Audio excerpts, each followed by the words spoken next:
السلام علیکم ورحمۃ اللہ وبرکاتہ۔ ناظرین، اگر آپ ہمارے چینل میں نئے ہیں تو ہمارا چینل یس سر چینل کو سبسکرائب کریں اور بیل آئیکن کو دبائیں تاکہ نئے نئے ویڈیو اپلوڈ ہوتے ہی آپ تک نوٹیفیکیشن کے ذریعے پہنچ سکیں۔ جزاک اللہ۔ ہوتے ہیں اور ایک ایسے خطیب عدیم المثال کو دعوت اسٹیج دیتے ہیں جو اپنی سخن سنجی کے بل بوتے پر ہزاروں دلوں کے اوپر بے تاج کی حکومت کرتے ہیں، اور جب وہ بابہائے لسانیت کو کھولتے ہیں تو عنادل کی کوکنے، کوئل کے چہچہانے اور طوطیوں کے نغمے سراہنے کے مترادف زینت گلستان سخن کہلاتے ہیں۔ اس سے میری مراد ہے ہمارے مشفق و مربی استاد الاساتذہ حضرت حافظ محمد یونس صاحب انعامی ادامہم اللہ فیوزہم سے میں درخواست کرتا ہوں، التجا ہے کہ حضرت والا کرسی پر آ کر ہم تمام کو اپنے خصوصی سیرت النبی موضوع پر کچھ باتیں ارشاد کریں۔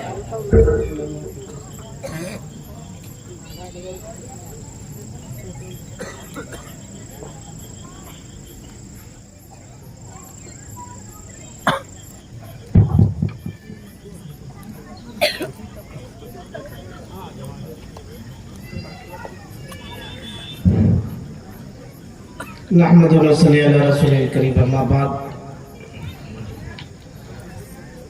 بھائیو، بزرگوں، دوستو اور اسٹیج پر بیٹھے ہوئے مہمان علماء کرام اور آئے ہوئے مہمان اور عزیز طلباء، اللہ کا لاکھ لاکھ شکر ہے کہ اللہ تعالیٰ نے ہم سب کو سیرت النبی صلی اللہ علیہ وسلم کے جلسے میں شریک ہونے کی اور کچھ سننے کی توفیق عطا فرمائی۔ اصل میں تو ہمیں اپنے بڑوں کو سننا ہے، اب نام لیا گیا ہے بول کے دو چار باتیں بتانا ہے۔ اللہ کا لاکھ لاکھ شکر ہے کہ یہ جلسہ سیرت النبی صلی اللہ علیہ وسلم کے عنوان پر ہے۔ ماشاءاللہ اس کے اندر ہمارے کچھ علماء اور یہاں کے اساتذہ اور دیگر لوگوں نے بڑی محنت کی اور بچوں کے سامنے سیرت النبی کے نام سے جو بھی چیزیں انہوں نے بنائی اس پر انعامات رکھے۔ انعامات کی شوق میں بچوں نے بہت کچھ سیکھ لیا۔ یہ انعامات کی شوق میں جو سیکھے ان کی زندگی بھر کے لیے وہ سیرت النبی پر عمل کا انہوں نے موقع دے دیا۔ ایسے اگر ہم کام کریں گے، لوگ کہتے ہیں اس سے کیا فائدہ ہوا؟ ہمیں فائدہ نہیں دیکھنا ہے، ہمیں اس کا فائدہ انشاءاللہ آخرت میں ملے گا۔ یہ دنیا فائدہ دیکھنے کی جگہ نہیں ہے، یہاں کرنا ہے اور بھول جانا ہے۔ فائدہ کیا ہوا وہ آخرت میں پتہ چلے گا۔ اگر ہمارے ان عملوں سے ایک کی بھی زندگی بن گئی تو انشاءاللہ ہمارے لیے آخرت کے اندر بہت بڑا اجر کا ذریعہ بنے گا۔ اور ہم لوگ محنت کرتے ہی آخرت کے لیے، دنیا کے لیے کرتے ہی نہیں۔ سب سے پہلی بات یہ ہے، آج پوری دنیا کے اندر مسلمان جو تباہ ہو رہے، برباد ہو رہے، پریشان ہیں، یہ صرف اور سیرت النبی صلی اللہ علیہ وسلم کو چھوڑنے کی وجہ سے۔ اگر ہم اللہ کے نبی صلی اللہ علیہ وسلم کی ایک ایک سنت کو صرف اٹھائیں گے تو بہت بڑی ترقی کر سکتے ہیں۔ ہمارا مقصد ترقی کرنا نہیں ہے، ہمارا مقصد تو صرف اللہ کے نبی صلی اللہ علیہ وسلم کے سنت پر عمل کرنا ہے، لیکن ان سنتوں میں اللہ نے برکات رکھی۔ کوئی بھی عمل برکت سے خالی نہیں ہے۔ آج ہم برکت برکت برکت پریشان ہیں۔ ایک عمل کر دو، اللہ اتنی بڑی برکت دیں گے، حد نہیں ہے۔ اب ان میں سے ایک بات ہے، جیسے ایک اللہ والے حضرت مولانا بشیر صاحب کے شیخ ہیں، مفتی حبیب اللہ صاحب مدنی رحمۃ اللہ علیہ، اللہ ان کی قبر کو نور سے بھر دے، بہت بڑے اللہ والے تھے۔ ہم لوگ ان کے پاس ایک بار بیٹھے تھے، ہمارے ساتھ ایک ساتھی تھے، ان سے میں نے پوچھا کہ آپ کیا کرتے ہیں؟ تو انہوں نے کہا کہ میرا ڈھابا ہے۔ اچھا، کیا کرتے ہو؟ کہنے لگے کہ ہم لوگ جو کاروبار کرتے ہیں اور رات 12-1 بجے تک ڈھابا چلتا ہے اور صبح جو ہے 10-11 بجے تک سوتے ہیں، اور 10-11 بجے کے بعد پھر کاروبار شروع ہوتا ہے، گویا کہ رات میں کاروبار چلتا ہے۔ تو حضرت کہنے لگے، آج امت کے اندر مسلمان غربت اور پریشانی میں آنے کی وجہ کیا ہے؟ کہنے لگے ہم لوگوں کو اللہ کے نبی صلی اللہ علیہ وسلم نے یہ سکھایا تھا صبح جلدی اٹھو، دکان کھولو، کاروبار شروع کرو۔ اللہ کے نبی صلی اللہ علیہ وسلم کی حدیث ہے نوم الصبح یمنع الرزق، صبح کا وقت کا سونا روزی کا وقت ہے۔ جب اللہ روزی بانٹنے کا وقت ہے تو ہم سوئے ہوئے ہیں۔ اور اللہ کے نبی صلی اللہ علیہ وسلم نے دوسری حدیث بیان کی کہ عشاء کی نماز کے بعد کچھ بھی مت کرو، فوراً سو جاؤ۔ کئی چیزوں سے منع کیا گیا عشاء کے بعد۔ اب ہمارا یہ حال ہے روزی بانٹنے کے وقت سوئے ہوئے ہیں، سونے بولنے کے وقت میں کاروبار کرنا، یہ نبی کریم صلی اللہ علیہ وسلم کی سیرت کے خلاف۔ پھر آگے انہوں نے کہا آج ہندوستان کے اندر ہمارے عمل دوسروں نے لیا، وہ ترقی کر رہے ہیں اور مسلمان دوسروں کے عمل کو لے کر برباد ہو رہے ہیں۔ آپ دیکھ لینا دوسرے قوم والے صبح سویرے اٹھتے ہیں، اپنے حساب سے جو بھی کرنا ہے کر کے صبح سویرے جھاڑو لگا کر اپنے کاروبار شروع کرتے ہیں، مغرب پہ بند کرتے ہیں۔ کئی لوگوں کی انہوں نے مثالیں دی، اس لیے وہ لوگ ترقی کر رہے ہیں اور ہم لوگ سو رہے ہیں، برباد ہو رہے ہیں۔ اور پھر ہم گاتے ہیں کہ کیا اللہ ہمارے پر توجہ نہیں دیتا، ہم نے نبی کریم صلی اللہ علیہ وسلم کی صرف ایک سنت کو چھوڑا ہے، برباد ہو رہے ہیں۔ اب بتاؤ کہ صبح کے وقت میں اٹھنے میں اللہ نے کتنی برکت رکھی اور عشاء کے بعد سونے میں۔ ہم سب مسلمانوں کے کاروبار دیکھو رات تک چلتے اور صبح میں دیکھو سب سوئے ہوئے ہوتے۔ دوسرے قوموں کو دیکھ لو، ان میں ہمارے میں بڑا فرق ہے۔ ایسے کئی مثالیں ہیں، اگر ایک کے بعد ایک پیش کریں گے تو لمبا وقت لگے گا، صرف 2-4 منٹ وقت دیا گیا ہے، اس میں تو کئی مثالیں پیش کر ہی نہیں سکتے۔ بس اتنی بات ہے کہ کسی بھی نبی کریم صلی اللہ علیہ وسلم کی سنت کو حقیر مت سمجھو۔ حضرت مولانا رشید صاحب ایک مطلب بیان کر رہے تھے تو کہنے لگے کہ اللہ کے نبی صلی اللہ علیہ وسلم کی سب سے بڑی سنت امامت کرنا ہے۔ کیا کرنا ہے؟ آج ہمارے مدرسے کے بچے اور علماء امامت کرنے کو کرنے کا حقارت سے دیکھ رہے ہیں، کیونکہ لوگ ہی ان کو حقیر سمجھ رہے ہیں۔ کیا وہ امامت کرنے والا، اس میں کیا ملنے والا؟ یعنی امامت کرنے والا بھی یہ دیکھ رہا ہے کہ اس سے کیا ملنے والا، اور کرانے والے بھی یہ دیکھ رہے ہیں کہ اس سے کیا ملنے والا۔ ہر کوئی امام کو بھی حقیر سمجھ رہا ہے، امامت کو بھی حقیر سمجھ رہا ہے، جیسے ہمارے اذان دینے کو حقیر سمجھتے ہیں، مؤذن کو بھی حقیر سمجھتے ہیں، اس لیے کہ اس کی حفاظت ہمیں دل میں اس لیے بیٹھی ہوئی کہ اس کی اہمیت پتہ نہیں ہے۔ نبی کریم صلی اللہ علیہ وسلم پوری زندگی امامت کی ہے، کبھی امامت نہیں چھوڑی، آخر وقت تک۔ آخر کی ایک نماز حضرت ابو بکر کے پیچھے پڑے ہیں، ورنہ سفر میں ہر جگہ وہ خود امام ہوتے تھے۔ اب اتنی بڑی سنت، اب ہم لوگ جو پڑھاتے ہیں مدرسے میں، یہ مدرسے میں پڑھانا کیا ہے؟ یہ سب سے بڑی سنت ہے، اس سے بڑی کوئی سنت نہیں ہے۔ نبی کریم صلی اللہ علیہ وسلم پوری زندگی مدرسہ پڑھائے ہیں۔ کہاں تھا ان کا مدرسہ؟ جاؤ آپ دیکھ لو، ان کے حجرے کے بازو میں اصحاب صفہ چبوترا آج بھی موجود ہے، عمرہ جانے والے دیکھتے ہیں۔ ان اس میں بیٹھ کے کیا کرتے تھے؟ اللہ کے نبی صلی اللہ علیہ وسلم صحابہ کو پڑھایا کرتے تھے۔ کون سے صحابی؟ یہ تمام صحابی جن کے ہم نام لیتے ہیں، یہ جاہل نہیں تھے، نعوذ باللہ۔ صحابہ عمر ان کی بڑی تھی اور اس زمانے میں ان کے پاس اسلام آیا۔ اس زمانے میں یہ لوگ صبح سے شام تک کاروبار کرتے تھے، رات بیٹھ کر نبی کریم صلی اللہ علیہ وسلم کے پاس حدیثیں پڑھا کرتے تھے۔ اتنی بڑی عمر میں کوئی حافظ بن رہا ہے، عالم بنے، مفتی بنے، محدث بنے، یہ جتنے عہدے آج نظر آ رہے ہیں یہ سب صحابہ نے سیکھے تھے۔ کب سیکھے تھے؟ بچپن میں؟ بتاؤ بچپن میں نہیں، بڑی عمر میں۔ آج ہم کہتے ہیں ہم کیا سیکھیں گے، یہ ہمارے بہانے ہیں، ہمیں محبت ہی نہیں ہے ان میں سے۔ آج پڑھانے والے بھی اپنے آپ کو حقیر سمجھ رہے ہیں۔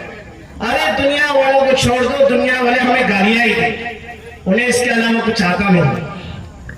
ہاں بس اتنی خوشی ہے نبی کریم صلی اللہ علیہ وسلم نے پوری زندگی جو عمل کیا ہے اس پر ہم ہیں۔